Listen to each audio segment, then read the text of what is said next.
Hi, and welcome to the London Free Press Podcast. I'm your new host, Rachel Gilbert.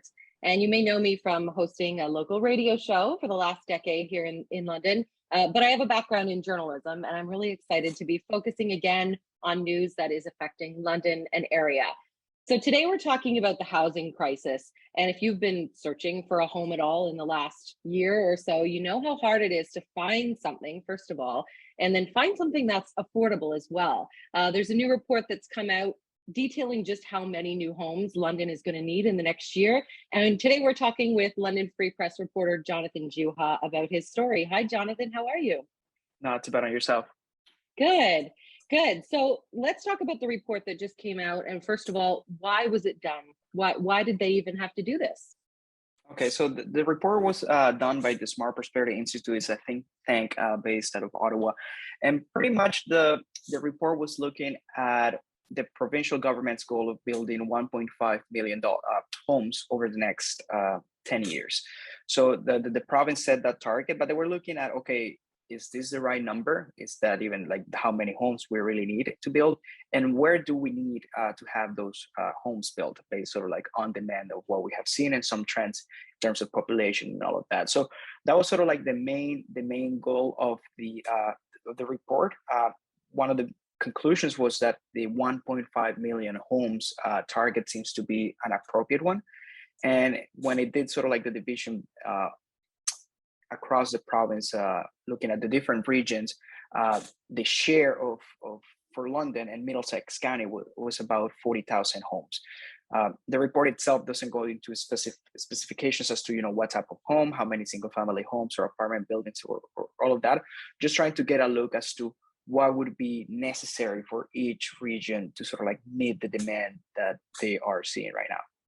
Okay, so that's what's needed and what's going to be needed. But is this even doable? Do we think this is doable for London or even for other areas of Ontario? So I was talking to a few industry observers, and they do believe that the 40,000 it's not out of reach for London and Middlesex County. If just driving around, you have seen that there's a lot of construction across the city and the municipalities surrounding the city, and so they all see it as an attainable goal.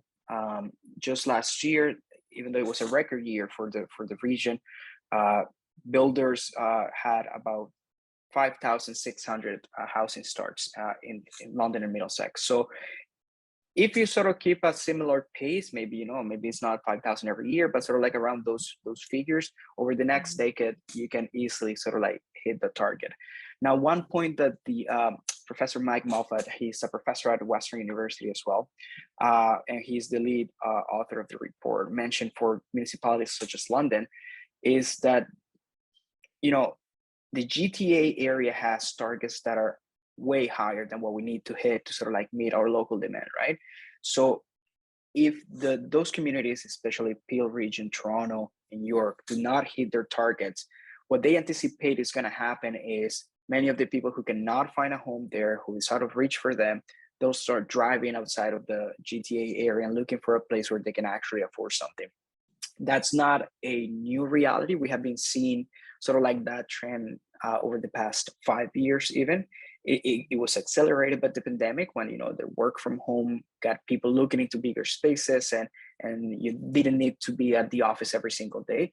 So, but they believe that if the homes are not built sort of like in every region, they don't hit their targets, then we can have some spillover effect, which again would increase sort of like the demand that we're seeing for housings here. And obviously that could create some of the issues that we have been seeing in terms of, just as you said, finding a place or the prices, prices of home going high, rents as well. So it should be seen as a minimum, at least, I guess, of how many homes London region should build over the next decade. But definitely the demand could be even higher than that for that time frame. Even more than that, yeah. I did want to talk a little bit about affordability, and you mentioned that the report doesn't specify, affordable housing or the rental market. It just says this is how many, homes we need. In your research, did you talk to anyone about affordability, affordable housing, the rental market? Well, that has always been a discussion here in the city, because I mean, when you have, you can build a new building and add 500 units, but those units usually hit the market at a different price point than older units, right? So if you're looking just at affordability, a new bill is not really going to give you that. So that's why I spoke with Councillor Anna Hopkins.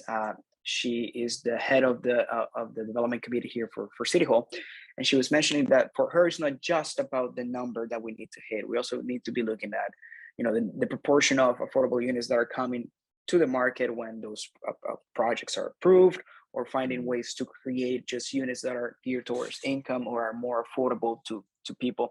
But that has been the battle, I guess, over the last few years, how to hit that balance between creating the units that you're going to need, but the fact that when they come to the market, those new units, apartment buildings or homes, usually the price point it's higher than some of the older stock that is already in the city. Right. And would having those new homes and hitting this target of 40,000, would that make housing a little more affordable over the next 10 years? Or how do the experts see the pricing going? So I did ask that question to again, Professor Moffat, who is the lead author of the report. And he said to me that basically the idea is that by increasing the supply, then you're not going to see prices rise as much, sort of like keep them a little bit more stable and allowing sort of like wages and people's earnings to sort of like catch up to the current prices. Obviously, over the last couple of years, when we saw, home prices rise by 30% on a year-over-year basis, that's not very reasonable to expect that wages are going to raise at that pace, right? So it just got out of hand for so many people. But the idea is that by adding to the supply, then you can perhaps stabilize the price and it will not jump as much over that period of time, and then people would just be able to catch up to them. And he said that in the late 1990s and early 2000s, that's pretty much what happened. Prices stayed stable. They didn't grow at the pace that we saw perhaps over the pandemic, which was unprecedented, and that allowed to, I guess, the population to sort of like have a level of more affordability and the prices not being so out of reach for them. Right. Because I feel like, if people from Toronto are moving here, they're selling their homes, so they have a little more money to purchase a home in this area, and it's pushing some Londoners out. Already we're seeing that, right? And this could make the problem even worse.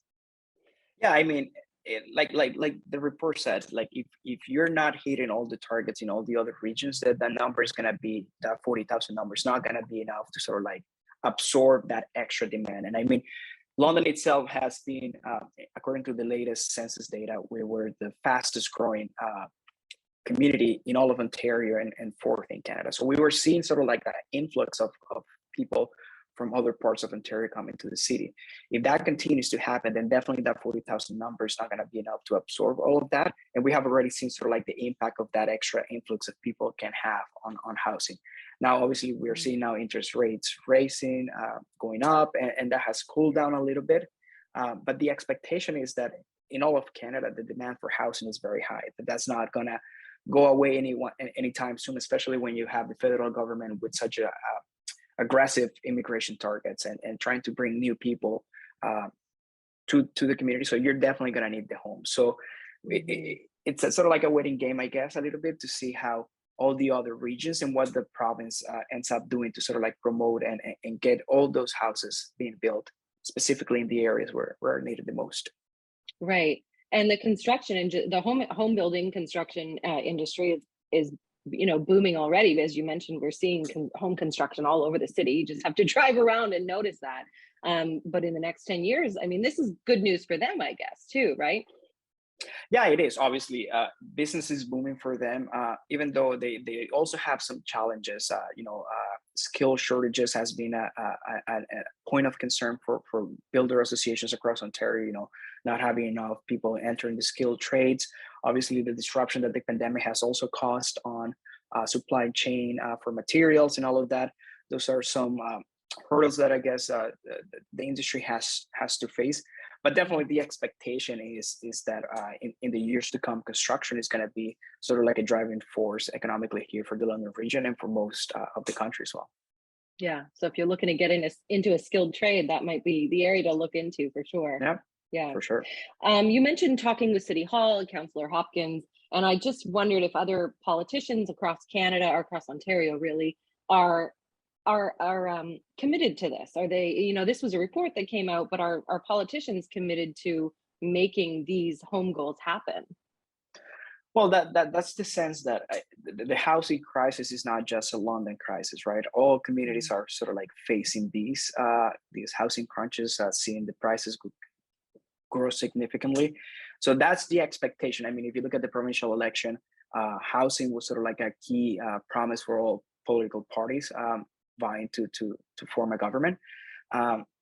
But like we have a target now. It's just a matter of seeing how that's implemented and whether there's enough political will to make it happen. Obviously, it seems to be that on the economic side, there's plenty of demand that would incentivize builders to build as many homes as possible. But there are other approval times and the type of projects that need to be approved. So those are other hurdles that each community, I guess, will have to figure out and try to work their way through to sort of like hit those targets. Sure, there's always red tape to go through, and this report just came out, but it gives us at least something to look forward to and look at over the next decade of what could help solve this problem, at least ease it a little bit, right? So yeah, no, like the issue of supply has been cited for many months now already as one of the key issues driving prices up.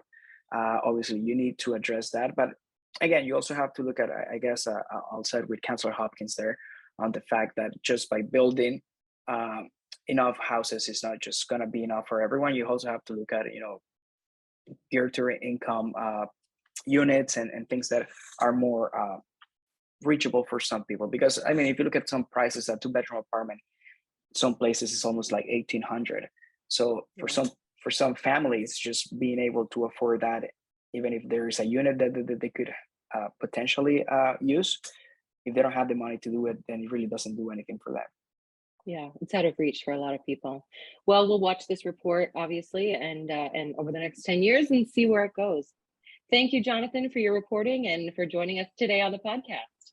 Glad to be here. If you want to read more about Jonathan's story, of course, you can check it out on the website lfpress.com. Thank you so much for joining us today.